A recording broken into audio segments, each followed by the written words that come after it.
Hey, welcome back to the most overlooked album series I do here at Dave's Guitar Channel.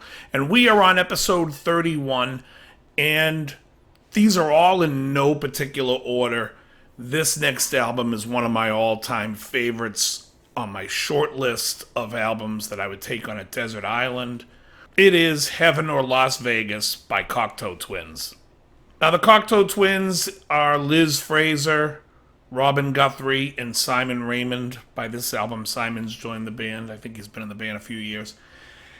And I got turned on to the Cocteau Twins, I want to say in '88. I had the album The Pink Opaque, which was a compilation record, and that kind of graduated me towards the album Treasure, which was their third album release. This band puts out a lot of EPs in the early years, and albums as well, but a lot of EPs. So I loved the third album. I had just got the fifth album, which is Bluebell Knoll, and Heaven or Las Vegas comes out in 1990, and this is the one for me where I'm like, every song, it is a perfect album.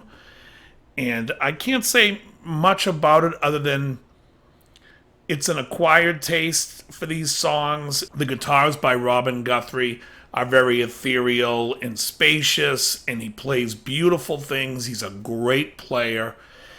This will definitely open up your playing if this is something you've never heard or tried playing before. Really a great use of delays and reverbs. Let's take a look at each song. The first song on the album is a song called Cherry Colored Funk. And it's kind of got like a slow pulse to it, almost a 60s groove. I think the first two kind of have this feel. And Liz's beautiful vocals, just gorgeous vocals. I think Cherry Colored Funk is a great opener for the album, definitely sets the vibe. Song 2 is a song called Pitch the Baby. Pitch the Baby is much more, like I said, this one has a definite 60s feel to it. Really cool vocals. By this time on the album, you'll start to notice that there were really no lyrics. It's a lot of nonsense. I don't really think she sang lyrics. She more sang vocal ideas.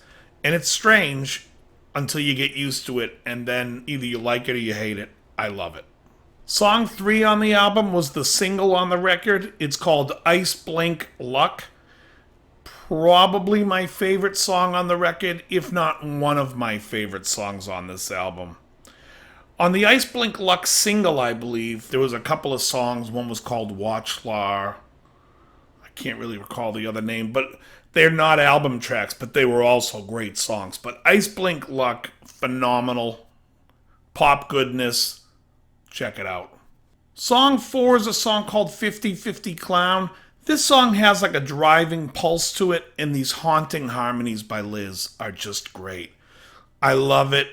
Again, it's a great background album to throw on if you're having people over. It's just a great record. Song 5 is a song called Heaven or Las Vegas. This is the title track of the album. It was also another single on this album, and it's a beautiful song.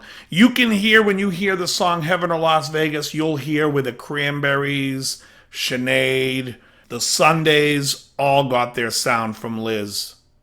Even though this is from 1990, this is their 6th album. So Cocteau Twins has been doing this for a long time. If you really want to hear like something derivative that Sinead kind of borrowed from Liz, listen to the song Pearly Dewdrops Drops off of, I think it's on the Pink Opaque compilation, but you got to check it out. Anyways, Heaven or Las Vegas, the title track, is awesome.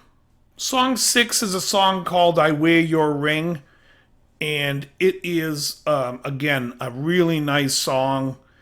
It kind of has the vibe of 50/50 Clown, maybe. It's all right in the ballpark there. It's all great stuff. Song 7 is a song called Fox Politic, and this song is probably, again, in my top 3 on the album. I love her voice on this. I love the melody. It's just gorgeous stuff. The next song, Song 8, is called Wolf in the Breast. And this one actually reminds me a little bit of an earlier song called Sicko Buff by Cocteau Twins, which, again, you will start to hear a lot of the Sundays melodies derived from that. It's a beautiful song. I hope you dig it when you listen. Song 9 on the album is a song called Road, River, and Rail. Now, this song, she keeps a more of a lower tone to her voice. It's still a great song.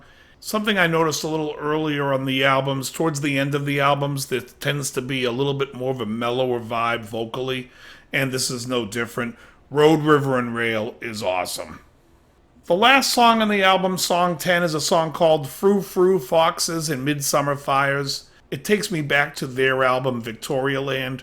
This is a little bit more spacious, haunting, open, and that's the last song on the album. And when you give this album a listen to it a few times, let me know what you think. Again, this is probably something you're not familiar with if you never heard the band's name before. I love it. The album Spotify link will be in the description, and let me know what you think. Very good.